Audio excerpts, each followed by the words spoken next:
सनत कुमार म्हणाले, व्यास महाराज, आज म्हणले मी तुम्हाला दुदुंबी नावाचा राक्षस महादेवाने त्यांचा वध केला.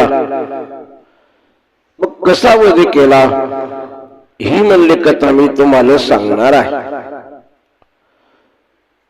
योग्य वेळ भगवान विष्णूनं नरसिंहाचा वध केला, हिरण्यकश्यपूचा. त्यामुळे फार म्हणले दुःख झालं. आणि हा दुदुंबी जो होता प्रल्हादांचा मामा असणारा, देवांना दुःख देणारा, दुष्कर्म करणारा, दुष्ट वागणारा राक्षस. मात्र दितील भिवलेला समजूत घातली आणि मग तो देवांना जिंकायचंय असा विचार करू लागला. म्हणजे भगवान विष्णूनं हिरण्यकश्याला मारलं, मात्र कपट करून मारलं. तो दुदुंबी राक्षस मनात विचार करायला लागला, देव त्यांना मदत करत एकदा वाचतात, नेहमीच आहे.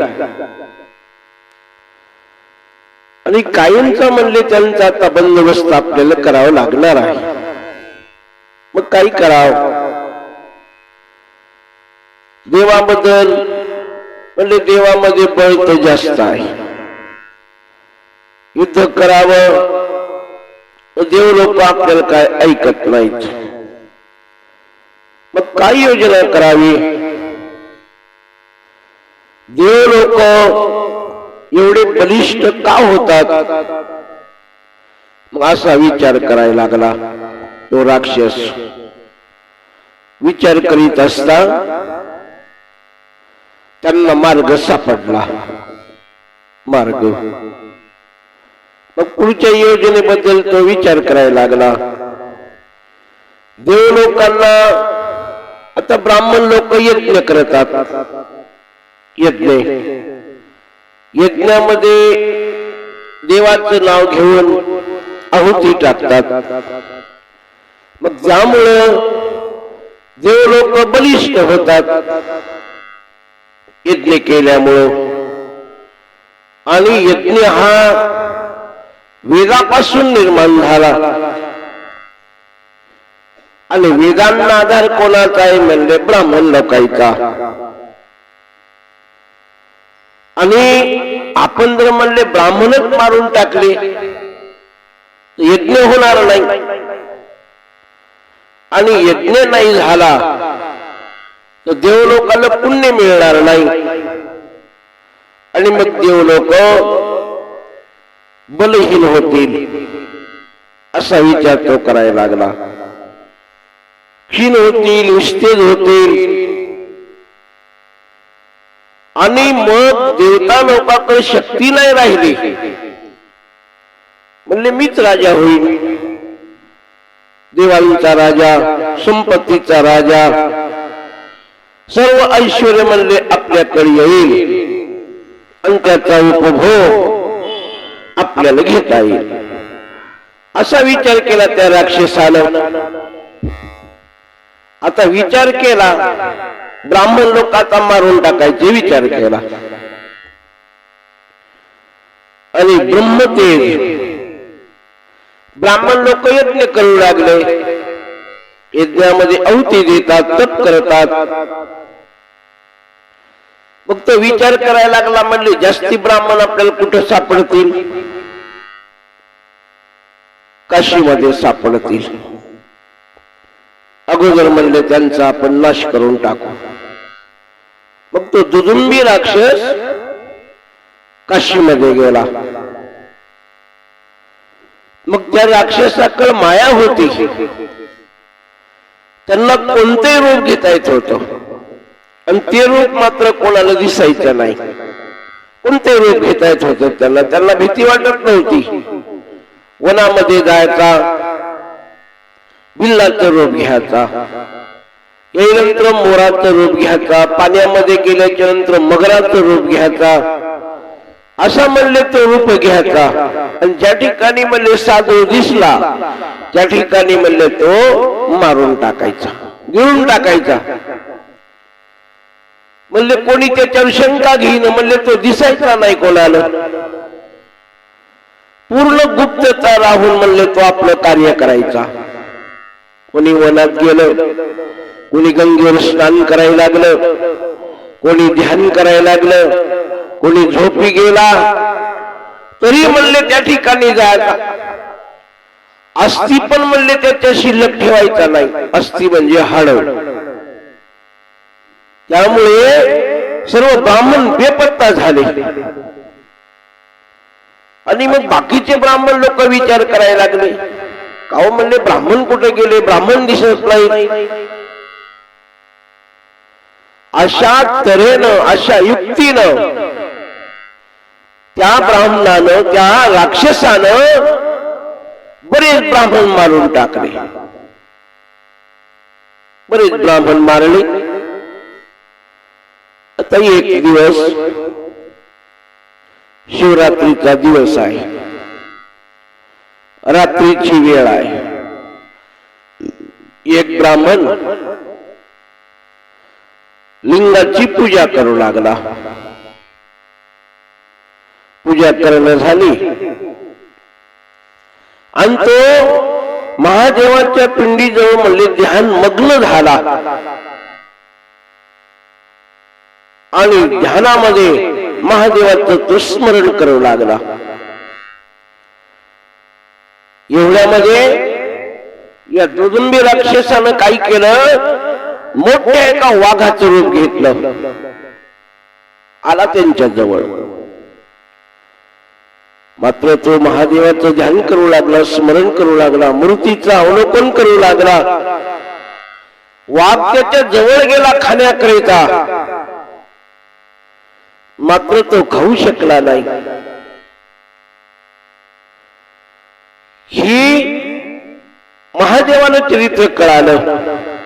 आपला जो नामस्मरण करणार आहे, आपलं ध्यान करायला लागला साधक, आणि एक राक्षस म्हणले त्यांना खाण्याकरिता आला. महादेवाला राग आला.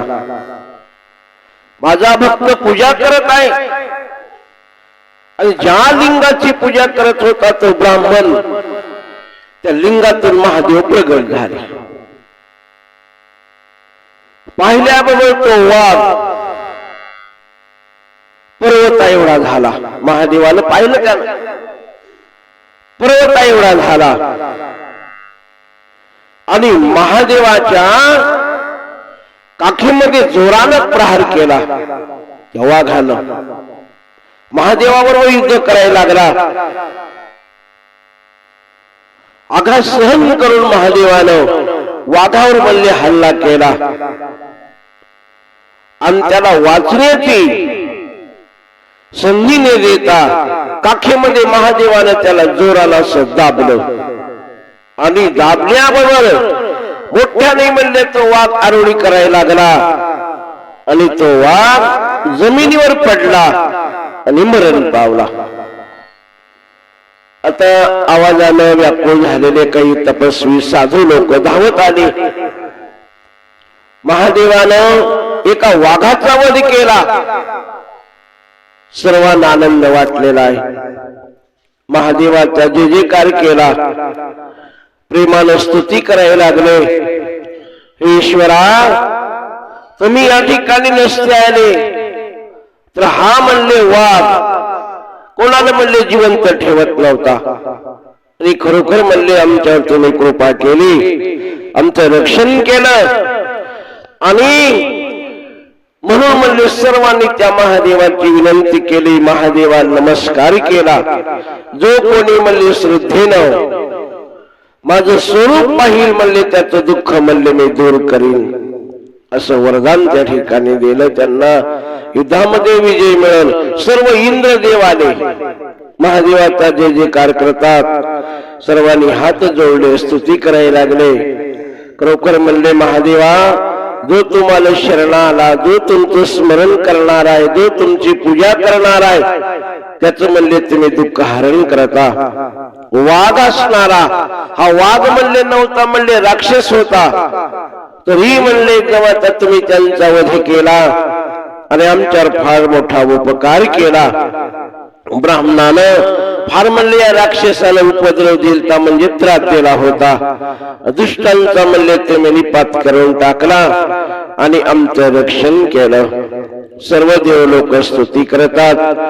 महादेवालाही आनंद वाटला, सर्वांना आशीर्वाद दिला आणि महादेव त्या ठिकाणाहून गुप्त झाले, निघून गेले. आता सनत कुमार कथा सांगायला लागले. व्यास महाराजानं आता म्हणले, मी तुम्हाला महादेवाच्या चरित्रातील आणखी एक कथा सांगणार आहे. महादेवाच्या चरित्रातली. पूर्वी म्हणले 2 राक्षस होते, महाबलाढ्य राक्षस. एकाचं नाव विदल आहे, एकाचं नाव उत्पल आहे. मग म्हणले राक्षसांनी काही केलं, ब्रह्मदेवाजीनं म्हणले ब्रह्मदेवाच्या हातून मरण येणार नाही, पुरुषाच्या हातून मरण येणार नाही, असा ब्रह्मदेवानं वर दिला होता त्या 2 राक्षसाईला.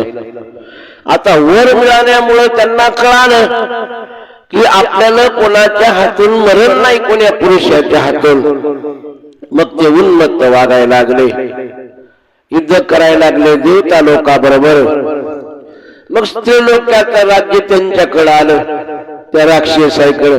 कोणाही सोबत त्यांनी युद्ध करायचं आणि युद्ध केल्यामुळं म्हणले तो पराजित व्हायचा आणि यांचा विजय व्हायचा राक्षसाचा. आता यांची अशी वागणूक सुरू झाली. सर्व देव लोक ब्रह्मदेवाला शरण गेले आणि शरण गेल्याच्या नंतर ब्रह्मदेवाला नमस्कार केला. म्हणजे ब्रह्मदेवा, 2 राक्षसापासून आम्हाला फार म्हणले त्रास व्हावा लागला, काहीतरी बंदोबस्त करा. ब्रह्मदेव म्हणाले, देवांनो आता काळजी करू नका, म्हणले तुमची पीडा दूर होईल. त्या राक्षसानं पार्वतीच्या हातातून मरण येणार आहे, त्यांना पुरुष मारणार नाही. दोघेही म्हणले ते महादेवाचे भक्त आहेत, म्हणून तुम्ही काय करा, स्मरण करत राहा. थोड्या दिवसात, लवकर दिवसात दैत्य लोकांचा वध होणार आहे आणि तुमचं दुःख दूर होणार आहे. ऐकलं सर्व देव लोक, आनंद वाटला आणि आपापल्या ठिकाणी गेले. गेल्याच्या नंतर महादेव पार्वतीचं स्मरण करू लागले. स्मरण करतात, कधी म्हणले त्या दैत्याचा वध होणार आहे असा विचार करायला लागले. आता काही दिवसानं महादेवाच्या प्रेरणेने नारद दैत्याच्या नगरात गेले. त्या 2 दैत्याच्या असणारे बलाढ्य दैत्य वितल आणि उत्पल असणारे नारद गेले. नारदाला त्यांनी नमस्कार केला आणि नारदाला गेल्याबरोबर पार्वतीच्या रूपाचं वर्णन सांगायला सुरुवात केली त्या राक्षसाईला. नारद सांगतात. आता ऐकल्याच्या नंतर दोघंही ऐकू लागले. अति म्हणले ते होरपळून गेले, मोह निर्माण झाला आणि त्या दोघांनाही काम निर्माण झाला. मग दोघांनी विचार केला, म्हणले आता आपल्याला पार्वतीला पळून गेल्याचा विचार करू लागले दोघंही असणारे. आता नारदाला सांगितलं. मग नारदाला त्यांनी विचारलं, म्हणले नारदा, अहो तुम्ही सांगायला लागले पण पार्वती कुठे सापडल असं विचारलं. आता नारदानं कळ फिरवली, दैत्याचा निरोप घेतला आणि नारद समोर निघाले. एक दिवस पार्वती आपल्या काही मैत्रिणी सोबत आहे, काहीतरी म्हणले खेळ खेळू लागली. जवळच महादेव बसलेले आहेत खेळ पाहण्याकरिता. दोघांची होणारी कमनीय हालचाल मन वेधून घेणारी आहे. तर श्वासोश्वास चालू आहे, इकडे तिकडे सुगंध पसरलेला आहे. पार्वतीच्या वेणीतील फुलं त्यांचा सुगंध घाम आल्यामुळं कपाळावरच म्हणले जे काही कुंकू असणार रचना गालावरची नक्षी अस्ताव्यस्त झाली. घातलेली चोळी असणारी अंगकांतीची प्रभा विशेष म्हणली दिसू लागली. कमळासारखे म्हणले लाल हात आहेत. चंचल दृष्टी वेगानं फिरत आहे. आता खेळ चालू आहे. योगायोगानं त्याच म्हणले एकदम मार्गानं हे दोन राक्षस आकाश मार्गाने जाऊ लागले. आकाश मार्गाने जातात. आता जाता जाता त्यांनी पार्वतीला पाहिलं. खेळ एकदम चालू आहे. चित्तवेदी हालचाल पाहिल्याबरोबर दोघही म्हणले मुग्ध झाले. त्या ठिकाणी पार्वतीकडे पाहतच राहिले. कटाक्षाने म्हणले काम निर्माण झाला. कामाने दोघही वय झाले. तिचा पळवून नेण्याच्या उद्देशाने खाली उतरले आणि त्या दोघांनाही गणलोकाचे रूप घेतले. गणलोकाचे रूप घेतले, शिवगणाचे रूप घेतले आणि पार्वतीच्या जवळ जातात. महादेवाने ओळखलं हे राक्षस आहेत. गण नसून राक्षस आहेत. महादेवाने पार्वतीला डोळ्याने खुलवलं. ती सावध झाली. संकट आलेला आहे. दोघांच्या अंगावर म्हणले चंडीचा प्रहार केला. गरगऱ्या फिरून खाली आपटले आणि दोन्ही राक्षस मरण पावले. कुच्च कर्म केल्यामुळं म्हणले दैत्यांना मारण्यावर लिंगामध्ये रूपांतर झालं. असं दुष्ट लोकांचा त्या ठिकाणी निपात करून टाकलेला आहे. आणि अंबिकेची स्तुती केली. त्या ठिकाणी सर्व देवता लोक, ब्रह्मदेव, विष्णू परमात्मा, ऋषी मुनी ब्राह्मण त्या ठिकाणी दर्शनाकरिता आले. महादेवाच्या अंबिकेची स्तुती केली आणि त्यांना नमस्कार केला. नमस्कार करून दोघांचा आशीर्वाद घेतला आणि आपापल्या ठिकाणी जातात. मग त्या काशीमध्ये कंदुकेश्वर नावाच्या लिंगाची स्थापना केली. याप्रमाणे ब्रह्मदेव नारदाला सांगतात की हे मुनी, व्यासांना शिव पार्वतीची कथा सांगून माझे पुत्र सनत कुमार आकाश मार्गानं काशी क्षेत्रात निघून जातात. गोपाल कृष्ण भगवान की जय. सनत कुमार व्यासाला कथा सांगू लागले. म्हणले महाराज, आता म्हणले मी तुम्हाला नंदीची कथा सांगणार आहे. नंदीची कथा सांगणार आहे. शिलाद नावाचा एक धर्मात्मा मुनी होता. शिलाद त्याचं नाव आहे.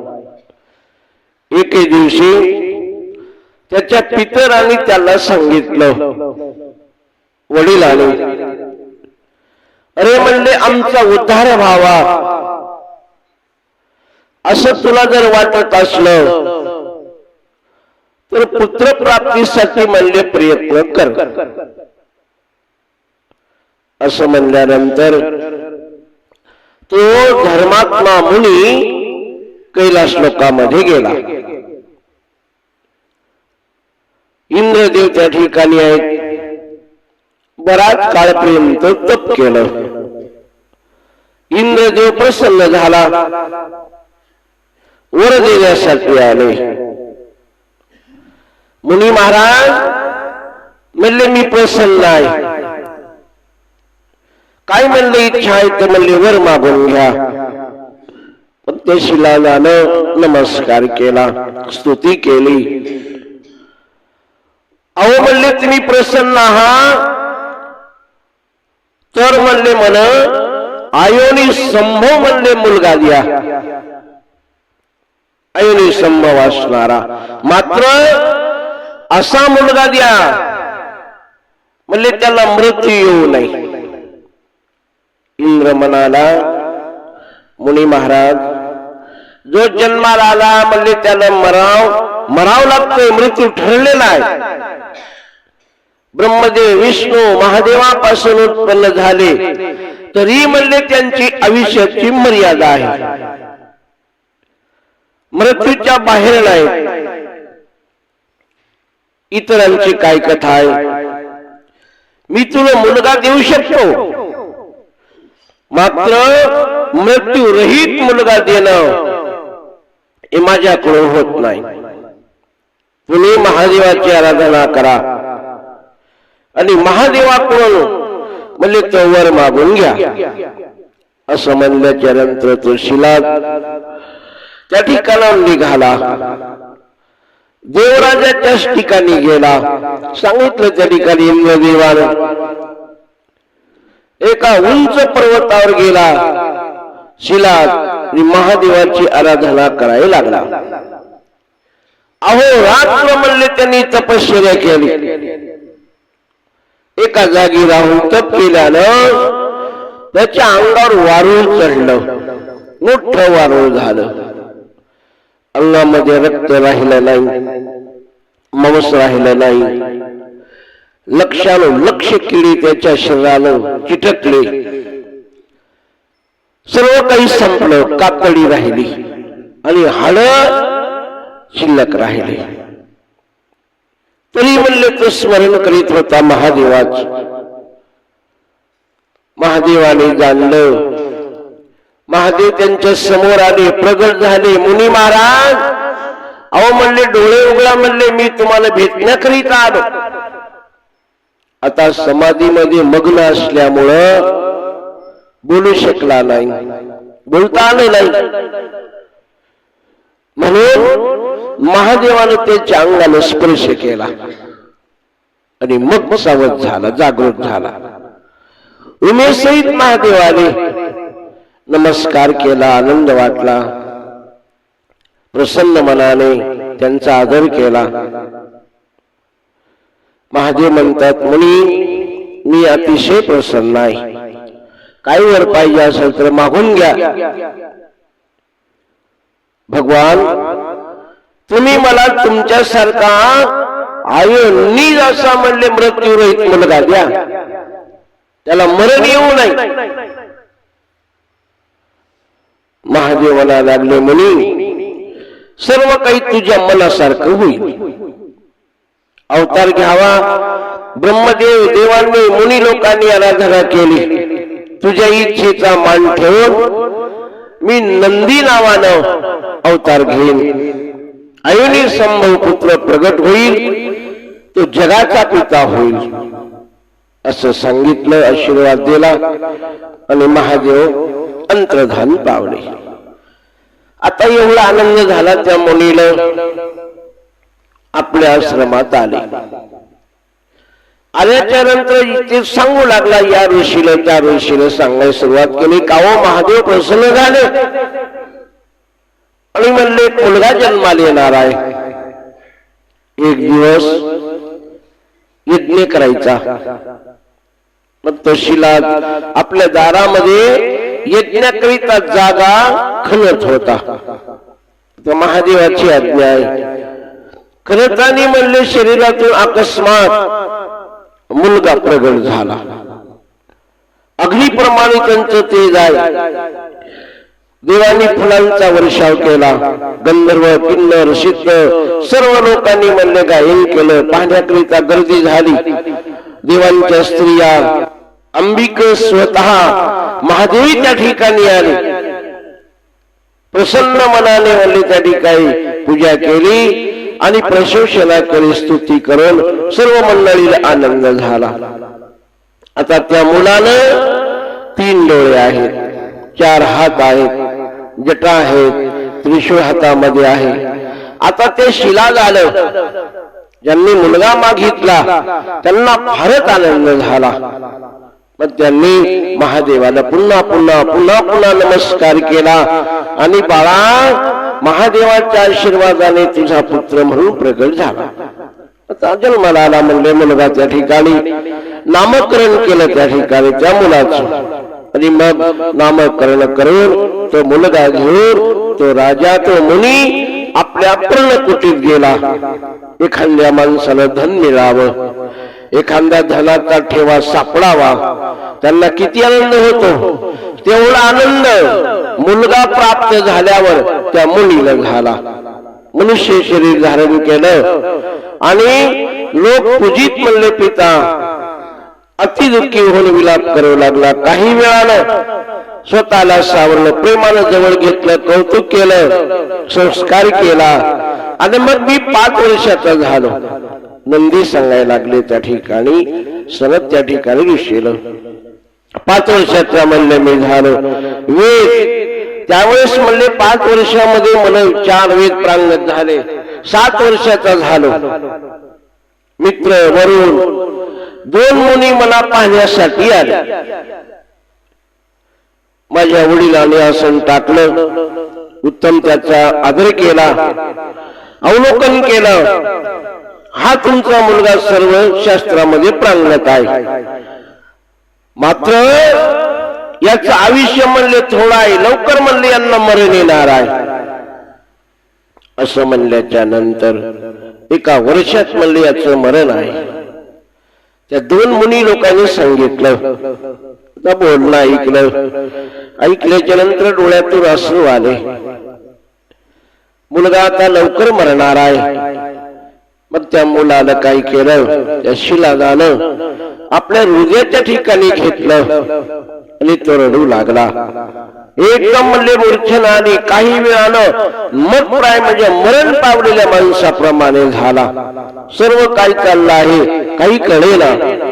एकदम म्हणले मूर्छित पडला आणि शुद्धीवर आला. स्मरण केलं, महादेवाचं स्मरण केलं आणि तो मुलगा म्हणायला लागला, बाबा तुम्ही कशाकरिता दुःख करता, रडता कशामुळं, काय झालं म्हणले रडण्याकरिता, तुमचं शरीर थरथर का कापायला लागलं मला सांगा.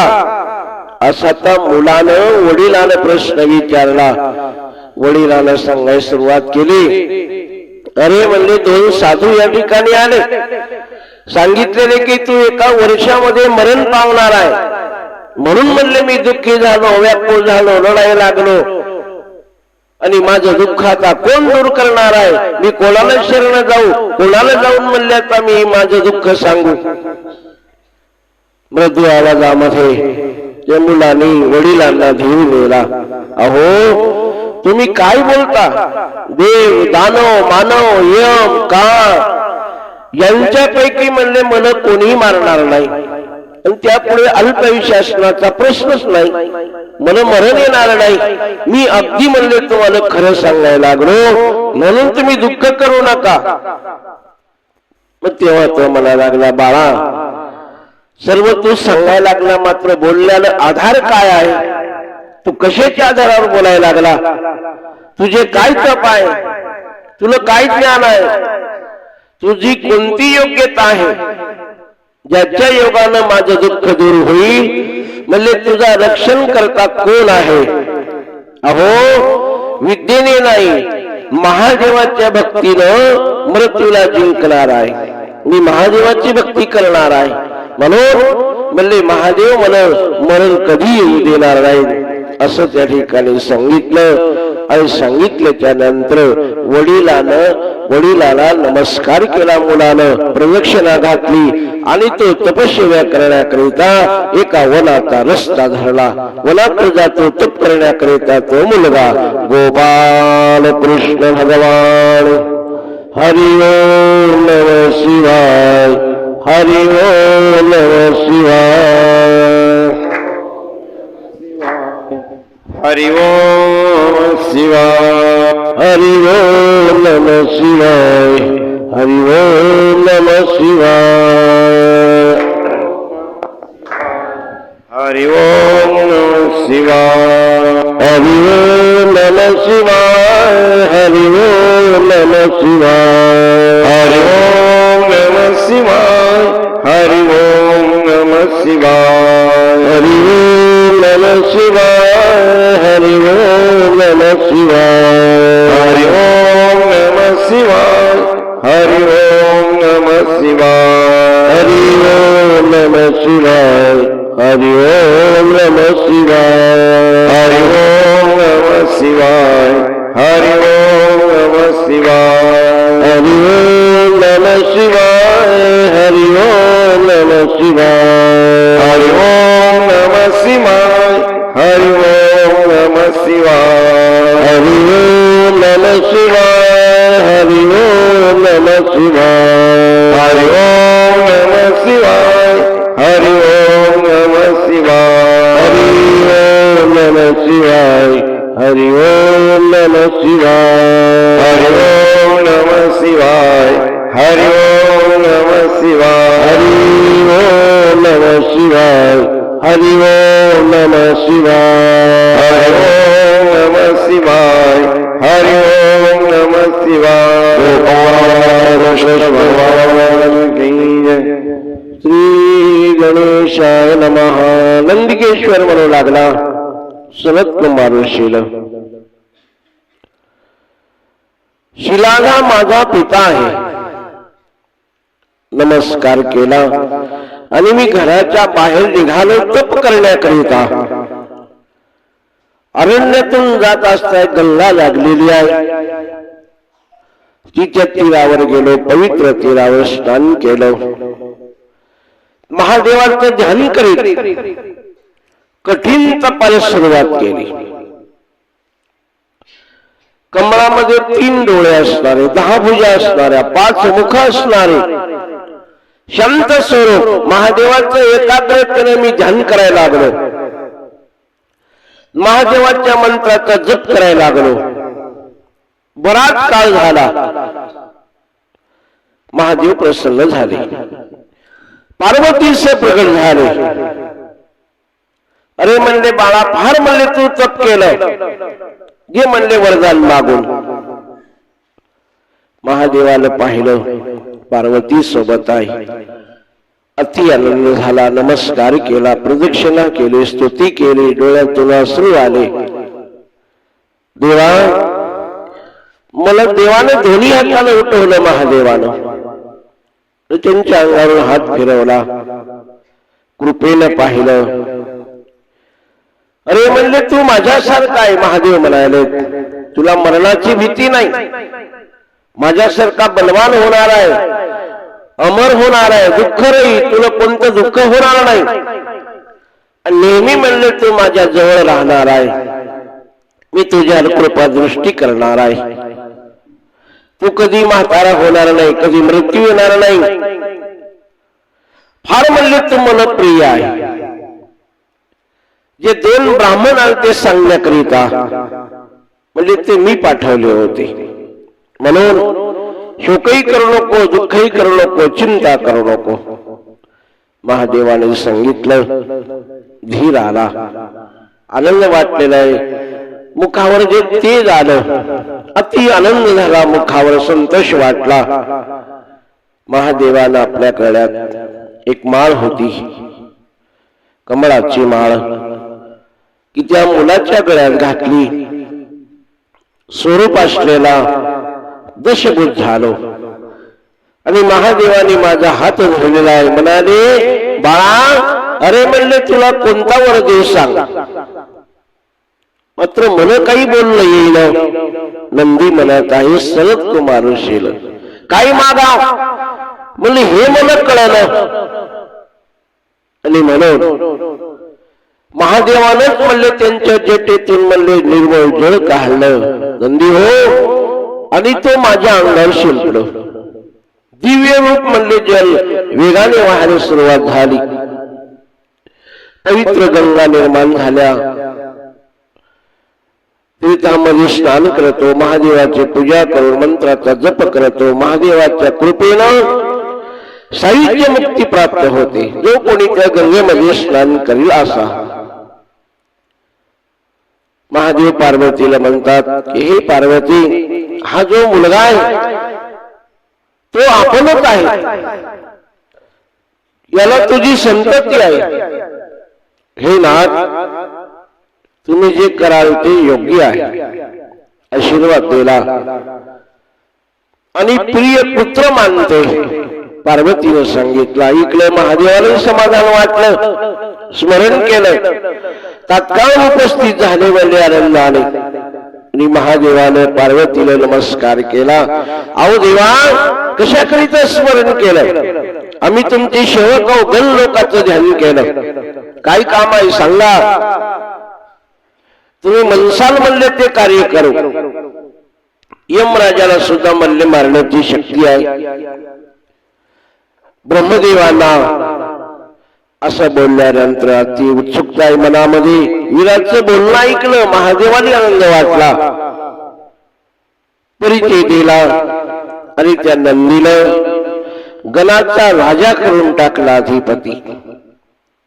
आणि याचा मान ठेवा, याच्या आज्ञेत राहा. बाकी सर्व गण लोकांना सांगितलं, गणाचा नेता करून टाकला, अध्यक्ष झाला. आनंदी सर्व म्हणले. शिवगणांना आनंद वाटला, महादेवाचं म्हणणं मान्य केलं, अभिषेक केला.